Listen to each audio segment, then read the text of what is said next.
Bom dia, boa tarde, boa noite.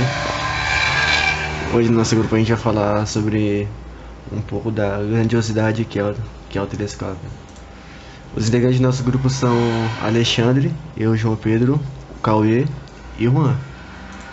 Em cada slide vai ter a fotinha de quem está falando para que vocês possam identificar, não somente pela voz.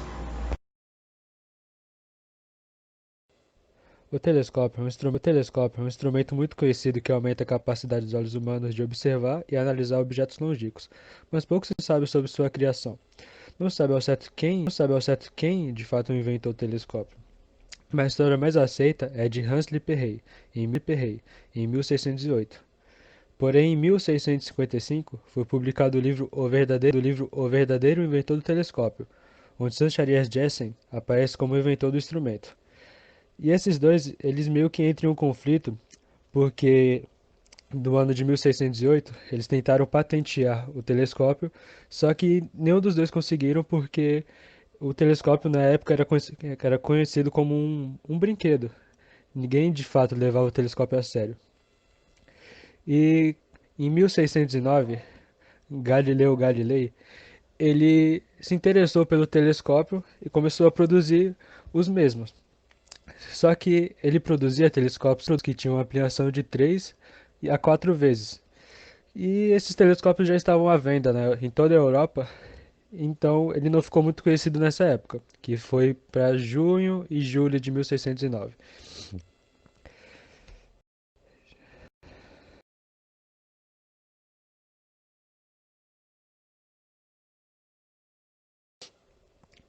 A primeira pessoa a conseguir de fato observar a superfície da Lua foi Thomas Harriot no dia 5 de agosto de 1609, e ele usou um telescópio de até 6 vezes a ampliação. Galileu Galilei, em 21 de agosto de 1609, ele conseguiu dar um aprimoramento nos telescópios da época, que seu aprimoramento inicialmente foi de 8 vezes a 9 vezes de ampliação, e melhorando mais ainda, ele conseguiu por fim um aprimoramento de 30 vezes de ampliação. Isso fez com que ele tivesse uma visão muito melhor do que os telescópios que já existiam na época. Com isso foi possível confirmar a teoria heliocêntrica e também observar as crateras e montanhas que havia na Lua. E isso das crateras foi em 1609 também, porém em novembro, um tempo depois de sua criação. E suas observações astronômicas foram só de fato postadas no ano seguinte, 1610.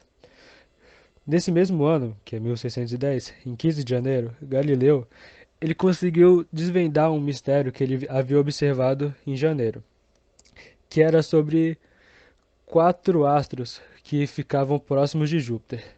Ele inicialmente achou que era estrela, porém, em 15 de janeiro, ele conseguiu confirmar que eram os 4 satélites naturais de Júpiter.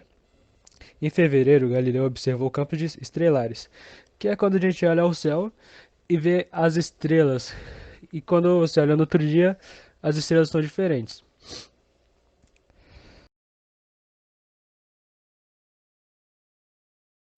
No ano seguinte, já em 1611, John Kepler ele conseguiu fabricar um telescópio que utilizava a lente ocular convergente, que foi algo bem inovador para a época, porque os telescópios eles ou eram de lente convergente ou era de lente oculares. E esse telescópio que o Kepler fez deu uma vantagem enorme sobre os outros que já existiam na época.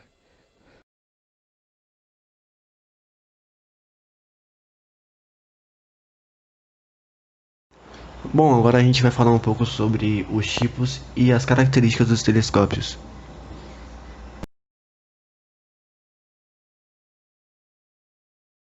Telescópio refrator, também chamado de luneta astronômica, é um instrumento utilizado para observar objetos muito distantes. Em 1610, ele foi aprimorado pelas mãos do físico e astrônomo Galileu Galilei.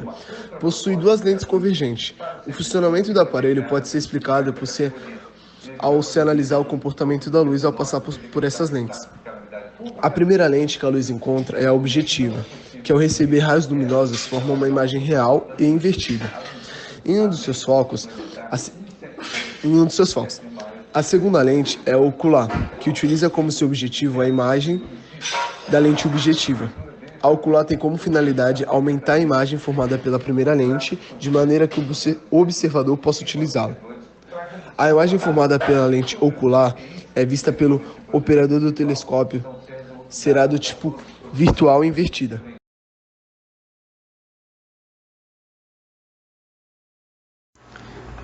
Ou seja, em 1610, Galileu ele aperfeiçoou a luneta para usar em seus estudos sobre astros.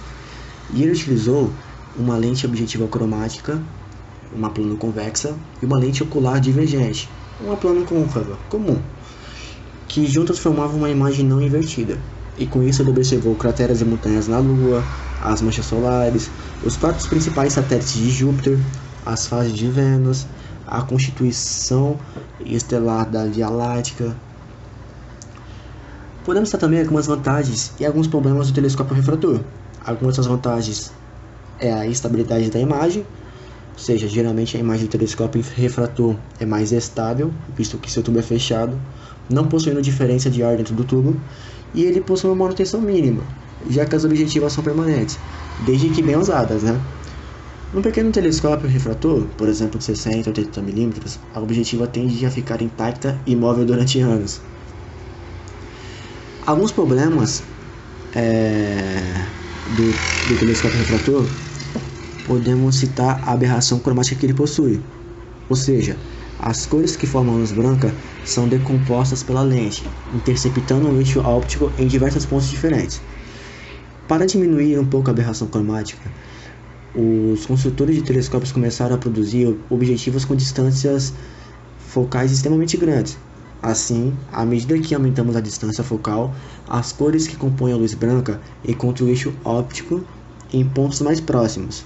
Entretanto, isso é muito caro, e para resolver esse problema, os telescópios refratores atuais contam com um sistema de duas lentes. A primeira, uma biconvexa de menor densidade, e uma plano côncava, com um vidro de menor densidade, sendo que essas lentes são conhecidas como objetivas aromáticas. Lembra da vantagem da manutenção mínima? Então, ela também tem um problema nas lentes, sendo que há uma enorme dificuldade em fazer uma lente de vidro sem imperfeições dentro dela e com uma curvatura perfeita em ambos seus lados. Esse é um dos problemas.